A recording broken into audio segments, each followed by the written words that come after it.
So hello tenth standard, welcome to the crystal concept and this is Shubham. और इस session के अंदर मैं लेके आ चुका हूँ आपके लिए मैथ्स 1 का यूनिट टेस्ट 1 के लिए कंप्लीट क्वेश्चन पेपर। तो ये 20 मार्क्स का क्वेश्चन पेपर होने वाला है, यू कैन सी दैट।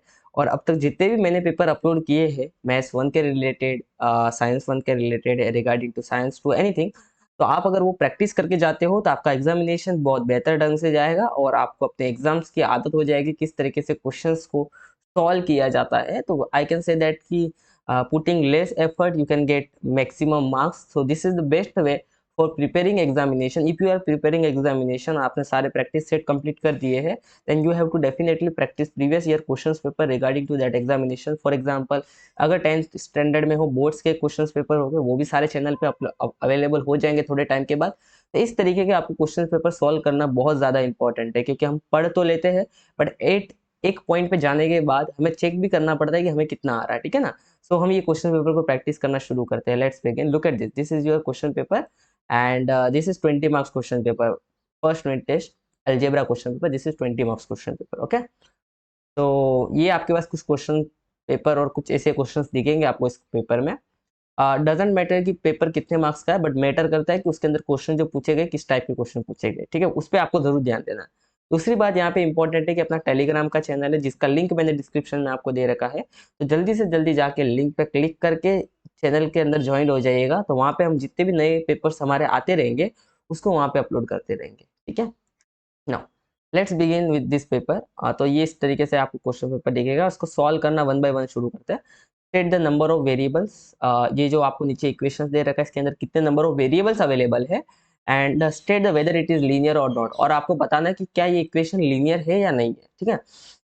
अगर मैं पहले बात करूं, पहला जो बात पूछा इसमें कि नंबर ऑफ वेरिएबल की बात करूं, कि नंबर ऑफ वेरिएबल्स, अगर मैं नंबर ऑफ वेरिएबल्स की बात करूं यहाँ पे, तो आप देख पा रहे हो यहाँ पे एक x नाम का वेरिएबल है और एक y नाम का वेरिएबल है। तो नंबर ऑफ वेरिएबल्स की बात करूं, there are two types of variable, एक x है और दूसरा y है ना।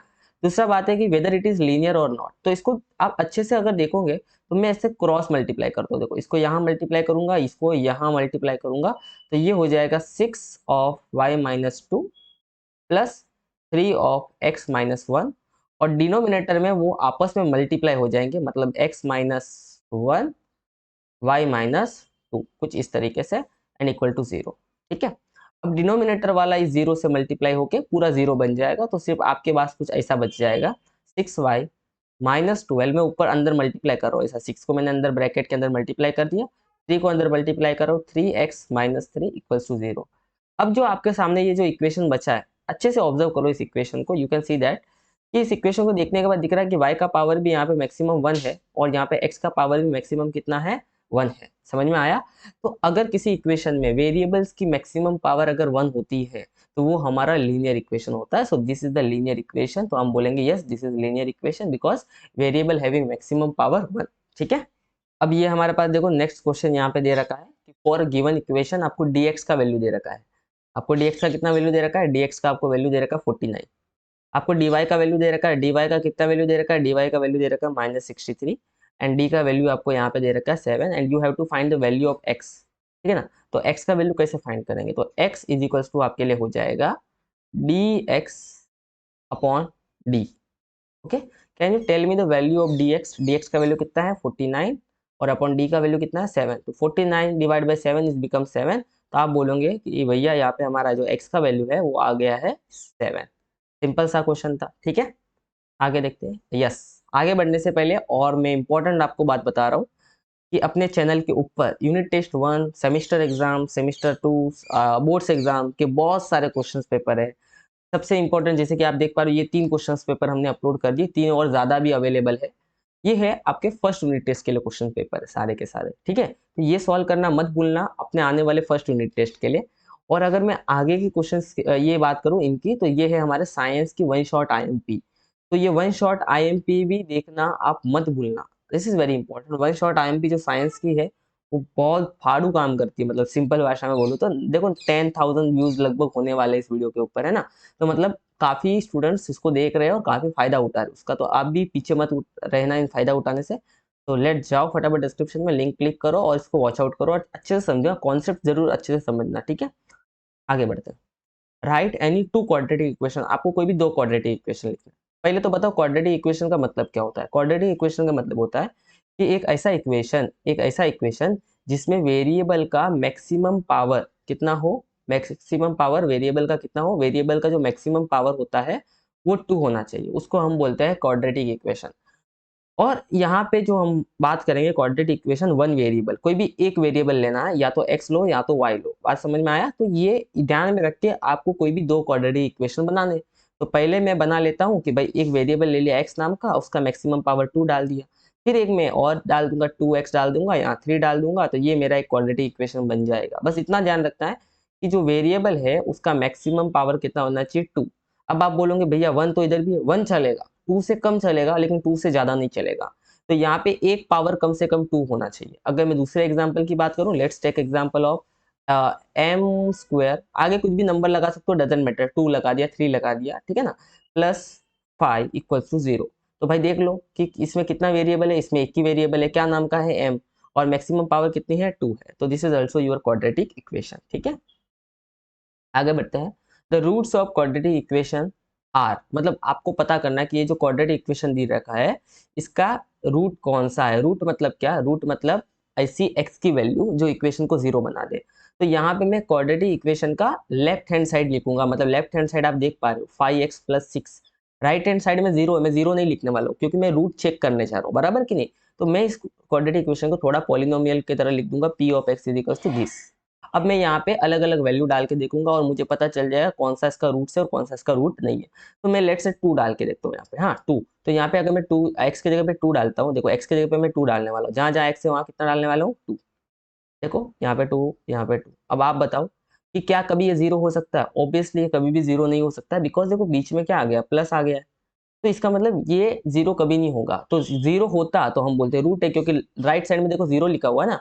तो यहाँ पे कंफर्म हो गया कि ये 2 जहां जहां आ रहा है वो हमारा रूट नहीं होने वाला है। मतलब ये यहाँ पे 2 है, यहाँ पे 2 है, मतलब ये हमारा रूट कभी नहीं हो सकता है। यहाँ तक समझ में आए?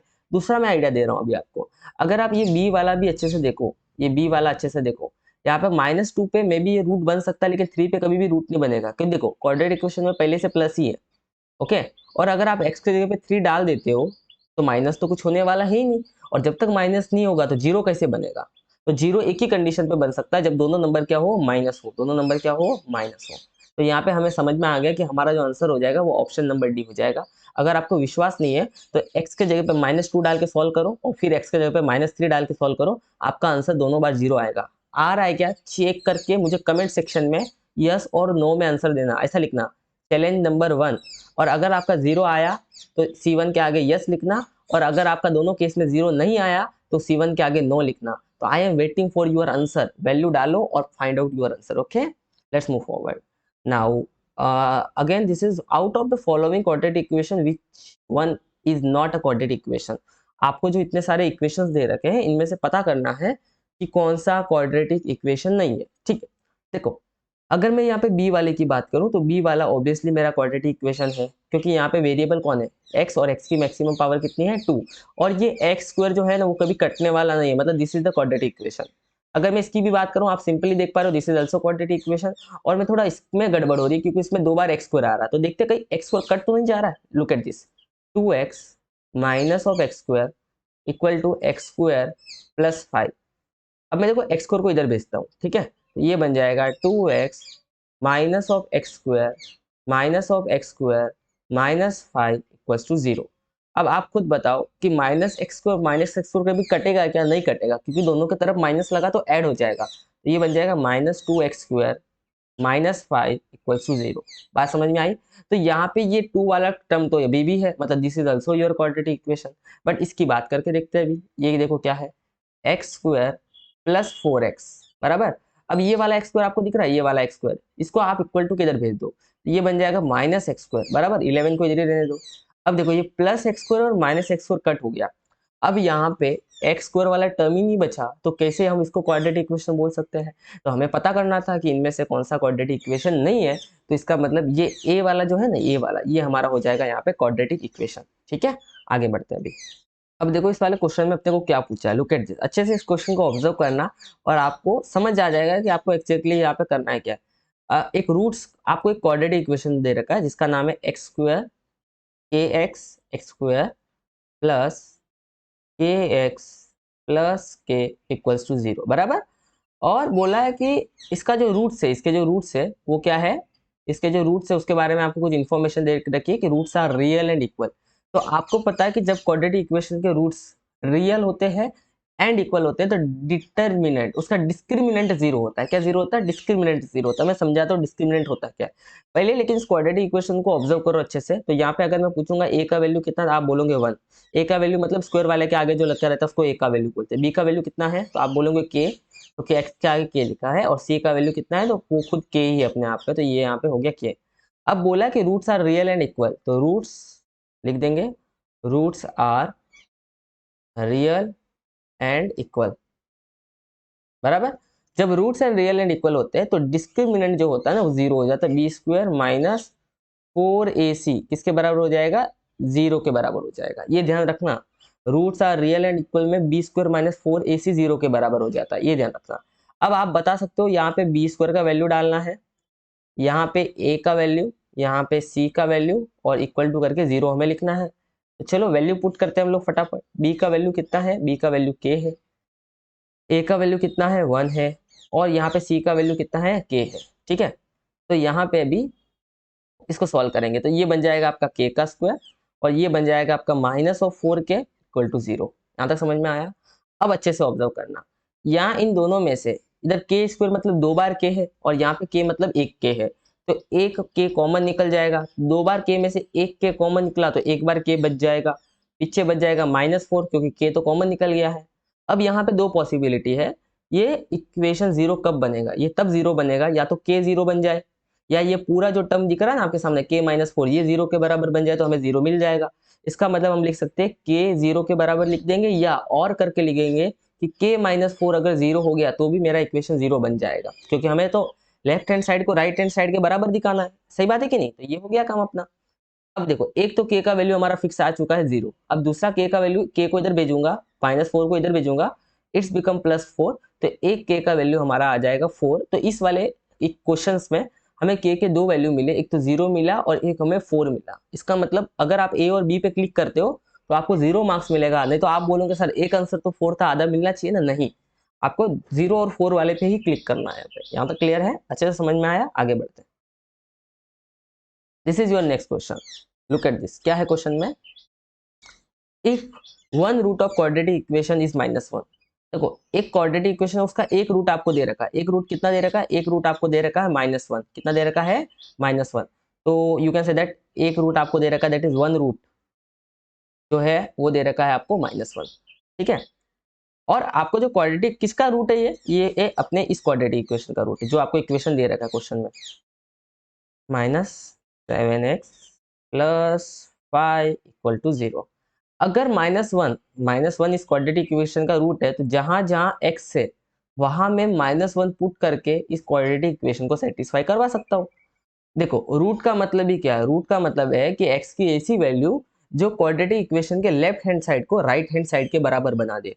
तो यहाँ पे -1 अगर रूट है उसका, तो लेफ्ट हैंड साइड हमेशा राइट हैंड साइड के बराबर ही रहेगी, भले आप -1 पुट कर दो x के जगह पे तो भी चलेगा। बात समझ में आई? रूट का मतलब समझा? चलो, तो अब रूट यहाँ हम पुट कर देंगे। ये लो, हमने रूट पुट कर दिया।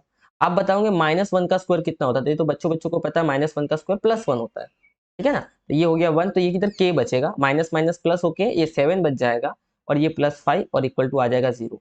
आप सभी को पता है 7 5 कितना हो जाता है? 7 5 12 हो जाता है। 12 इधर जाके हो जाएगा -12 इक्वल टू के इधर आने के बाद। तो आप देख पा रहे हो के का वैल्यू यहाँ पे हमें मिल चुका है -12। ठीक है, -12। Determine whether the following is quadratic equation और नॉट विथ रीजन। मतलब इसको आपको सॉल्व करके समझाना है कि whether it is quadratic equation और नॉट। लुक एट दिस, कैसे इसको सॉल्व करेंगे हम लोग? यहाँ पे हम इसको अच्छे से कॉपी पेस्ट कर देंगे without any changes. Look at this, कर दिया। अब क्या करेंगे, ये वाला जो m है ना, इस वाले m से पूरे ब्रैकेट को, ये वाले पूरे ब्रैकेट को मल्टीप्लाई करेंगे। तो यहाँ m लिख दिया, और ये वाला हम पूरा ब्रैकेट लिख देंगे। उसी तरीके से ये वाले 2 को वापस सेम पूरे ब्रैकेट के साथ मल्टीप्लाई करेंगे, दैट इज m-5। क्लियर है? तो यहाँ पे भी m-5 पूरा ब्रैकेट के साथ। अब ध्यान देना अच्छे से, सबसे पहले क्या करेंगे m इंटू एम, तो ये हो जाएगा m स्क्वायर, m इंटू 5 तो ये हो जाएगा 5m, 2 इंटू m 2m, और 2 इंटू -5 -10 इक्वल टू 0। 2 आगे थोड़ा सा लिख देंगे, मतलब आगे थोड़ा शिफ्ट करेंगे, साइन चेंज नहीं करते बराबर ना, उधर इक्वल टू इधर थोड़ी लेके जा रहे हैं हम लोग बराबर, और पीछे -5m लिख देंगे, -10 इक्वल टू 0। ये करने की जरूरत नहीं थी बट स्टेप कर दिया। चलो 5 में से 2 गया तो कितना बचा 3, बड़ा कौन है 5, 5 पे कौन सा साइन है माइनस, तो यहाँ माइनस लगा देंगे, यहाँ m लिख देंगे, बाकी कुछ भी अनचेंज नहीं होगा क्योंकि किसी को हम ऐड और सब्ट्रैक्ट नहीं कर सकते, पावर सबका अलग अलग है। तो आप अच्छे से देखो, क्या ये क्वाड्रेटिक इक्वेशन आपको लग रहा है? यस, क्योंकि वेरिएबल कितना है इसमें, वेरिएबल m है बराबर, और having maximum power, maximum power कितना है, मतलब जिसको हम डिग्री बोलते हैं वो कितना है 2 है। तो दिस इज क्वाड्रेटिक इक्वेशन, समझ में आ गया? This is quadratic equation. Easy था? मजा आ रहा है? इजी था? अगर सच में इजी लग रहा है तो कमेंट सेक्शन में करके बोलना भैया बहुत मजा आ रहा है, इजी था, एंड थैंक यू बोल देना, थैंक यू। आगे सॉल्व द इक्वेशन साइमल्टेनियसली, ये आपको मैं दूंगा इसका answer. I hope so simultaneous equation आपको सॉल्व करने आता होगा। तो मैंने बहुत सारे वीडियोस पिछले वीडियोस में भी सॉल्व करके सिखाया, तो चैलेंज नंबर 2 है, ऐसा लिखना C2, कमेंट सेक्शन में लिखना C2, और जो भी x का वैल्यू आएगा वो टाइप करना, और जो भी y का वैल्यू आएगा वो टाइप करना, ठीक है? तो लेट्स सी कितने लोग इस क्वेश्चन को अपने से सॉल्व करके दिखाएंगे, ठीक है? ये क्वेश्चन है जिसको आप फॉर्मूला मेथड से आपको सॉल्व करना है, बड़ा सिंपल है। फॉर्मूला मेथड कैसे करेंगे, मैं थोड़ा इसको स्पीड में करने की कोशिश करूंगा। 3m² प्लस 2m माइनस 7, आप देख पाओगे ये क्वेश्चन 3 मार्क्स के लिए पूछा गया है। फॉर्मूला मेथड करते समय जो भी स्क्वायर वाले के आगे जो कोएफिशिएंट है उसको गायब करना है, और गायब करने के लिए उसी नंबर को पूरे इक्वेशन से डिवाइड करना है। मतलब मैं पूरे इक्वेशन को डिवाइड करूंगा कितने से, 3 से, तो डिवाइड बाय 3 पूरे इक्वेशन को। तो आपको पता है अगर मैं इधर 3 से इसको डिवाइड करूंगा नीचे, तो ये 3 3 कट हो जाएगा, तो यहाँ तो सिर्फ m² बचेगा। यहाँ 3 से डिवाइड करने के बाद 2/3 हो जाएगा, और यहाँ पे 3 के बाद डिवाइड करने के बाद 7/3 हो जाएगा। यहाँ तक समझा? अब क्या करना है, जो m है उसके आगे का जो कोएफिशिएंट है उसको क्या करना है, मैं समझा रहा हूँ, मैं जैसा बता रहा हूँ वैसा ध्यान रखना। इसको करना है हाफ। क्या करना है? हाफ। तो 2/3 को हाफ करने के लिए इसको हमें डिवाइड करना पड़ेगा किससे, इसको हमें डिवाइड करना पड़ेगा 2 से। ये हो गया इसका हाफ, ये ध्यान रखना। डिवाइड करने का मतलब डिवाइड बाई 2, डिनोमिनेटर में 2 और लगाना है। इसका हाफ करने के बाद अब क्या करना है मैं बता रहा हूँ। ये देखो 2 से 2 कैंसिल हो रहा तो कर ही दो, तो ये 1/3 हुआ, हाफ तो कर दिया, 1/3 आया हाफ, ठीक है? अब ये जो भी हाफ करने के बाद आंसर आया उसका करना है आपको स्क्वायर। तो 1/3 का स्क्वायर क्या होगा, तो स्क्वायर करने का नहीं, ऐसा लिख देने का 1/3 का स्क्वायर, और आपको ज्यादा कुछ नहीं करने का, बस इतना लिख देने का। इतना काम होने के बाद मैं जैसा बता रहा हूँ वैसे करना है। m² प्लस 2/3m, अब जो भी आया ना आपका प्लस 1/3 जो आया है 1/3 का स्क्वायर, उसको इधर 1/3 स्क्वायर करके ऐड कर दो, ठीक है? फिर -7/3 आप यहाँ लिख दो, ठीक है? और जो आपने ये 1/3 का स्क्वायर को ऐड किया ना, इसको आप वापस सब्ट्रैक्ट कर दो। मतलब 1/3 के स्क्वायर को आपने ऐड किया और सब्ट्रैक्ट किया, क्योंकि अपने को सिचुएशन को क्या बनाना है, बैलेंस बनाना है, ठीक है? मैं ये पार्ट इरेज कर लेता हूँ इधर से, ठीक है? आपको समझ गया तो अच्छी बात है, मेरे को सॉल्व करने के लिए जगह चाहिए और कुछ नहीं, ठीक है? ये पार्ट मैंने इरेज कर दिया। अब यहाँ पे ध्यान देना चाहिए। इतना काम हो गया। अब देखो इसको मिला के क्या करना है, एक बार m लिखना है, ये लो लिख दिया m, और एक बार ये 1/3 दिख रहा है आपको, ये लिखना है 1/3। ओके, यहाँ पे कौन सा साइन है, यहाँ पे जो प्लस वाला साइन है वो प्लस वाला यहाँ पे साइन डालना है, और इसको पूरे स्क्वायर में डाल देना है, जैसे मैं बता रहा हूँ वैसे करना है। इधर का m लिखा, इधर का 1/3 लिखा। पीछे क्या करना है, पीछे को भी सॉल्व करना है। जैसे -7/3 था, और फिर देखो 1 का स्क्वायर 1, 3 का स्क्वायर 9, इतना हो गया बस, और कुछ नहीं। m प्लस 1/3 का स्क्वायर। अब देखो इसको क्रॉस मल्टीप्लाई करेंगे, 9 7 जा 63, 63 और 1 64, तो ये हो जाएगा आपका 64, और 9 3 जा 27, तो ये हो जाएगा आपका 27। सही कर रहा हूँ? हाँ, 9 3 जा 27। ये देखो ये हो गया आपका 63, और सॉरी ये 63 हुआ आपका यहाँ पे, और ये हो जाएगा आपका 3, तो 63 और 3 हो जाएगा आपका 66, ठीक है ना? ऐसा कुछ बनेगा आपका यहाँ पे।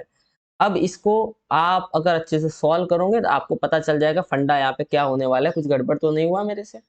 Late check it this, check out 9 7 जा 63, और 3 63 और 3 66, अपॉन नीचे 9 3 जा 27। देखो कुछ गड़बड़ हो तो बता दो, बस इस तरीके से आपको करना है। और यहाँ पे सिंपल आप अगर ए स्क्वायर माइनस बी स्क्वायर वाला फॉर्मूला लगाओगे तो आपको दोनों रूट्स मिल जाएंगे। ठीक है, इसके जो भी रूट्स आ रहे हैं वो भी आपको एम का वैल्यू जो 2 वैल्यू आएगा ना वो आप कमेंट करके भी मुझे बता दो कि एम का वैल्यू 2 कितना आ रहा है, 2 वैल्यू कौन कौन सी आ रही है। ठीक है ना, सिंपल सा है ये भी। आगे बढ़ते हैं अभी। Okay. Determine whether the values of given against quadratic equation solve this question by the Cramer's rule. तो दिस इज चैलेंज नंबर 3 जो आपके लिए है। क्रेमर्स रूल से सॉल्व करना है। आपको पता पहले डी निकालना है, फिर आपको dx निकालना है और फिर आपको dy निकालना है। तो this is your challenge number 3 जो आपके लिए। इसका कमेंट करके आंसर बताना है, x का वैल्यू क्या आया और y का वैल्यू क्या आया। ठीक है ना, फटाफट करते रहना, इतना काम कर लेना। तो आई होप सो ये जो अभी ये लास्ट वाला क्वेश्चन है जो मैं आपसे सॉल्व करके दिखाता हूँ। Two numbers are differ by 3। Let's say कोई भी दो नंबर मान लेते, एक मान लेते x और दूसरा मान लेते y। तो x और y में जो फर्क है ना वो 3 का फर्क है। कितने का फर्क है? 3 का। The sum of twice of smaller number. अब मुझे बताओ x में से मैंने y माइनस किया तो छोटा कौन होगा? ऑब्वियसली y छोटा होगा, तभी तो माइनस करके 3 आया ना। The twice of the smaller number, क्या लिखा हुआ है? Twice of the smaller number. तो जो छोटा नंबर है उसका ट्वाइस कर दिया। And thrice of the greater number, thrice मतलब बड़े नंबर का थ्राइस मतलब 3 गुना कर दिया। उनका क्या? सम। उनका क्या? सम। सम मतलब क्या? प्लस। वो कितना हो जाता है? 19। तो आप देख पा रहे हो यहाँ पे दो क्वाड्रेटिक इक्वेशन बने। कितने क्वाड्रेटिक इक्वेशन बने? सॉरी, दो लीनियर इक्वेशन बने।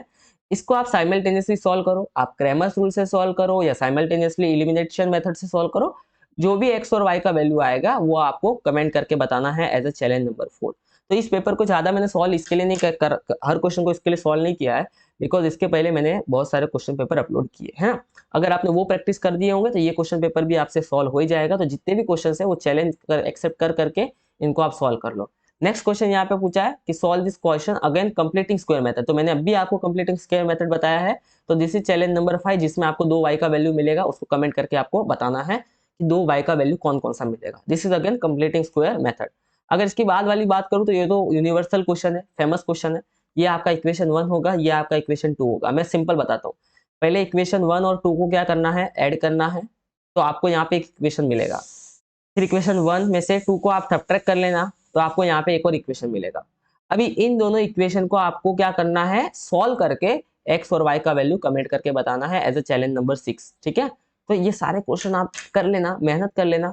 अगर आप कमेंट करके बताओगे कि भैया जो क्वेश्चन पेपर आपने ये वाला अपलोड किया है हमें नहीं समझ में आया, आप प्लीज पूरा सॉल्व करके बताओ, तो मैं वापस इसको अपलोड कर दूंगा। ठीक है, thank you so much for watching, keep sharing और एक्सप्लोर करते रहो, नई नई चीजें सीखते रहो। और या सब्सक्राइब करना मत भूलना, लाइक करना मत भूलना। ठीक है, और टेलीग्राम चैनल ज्वाइन कर लेना, डिस्क्रिप्शन एक बार जरूर चेक कर लेना। Okay, thank you.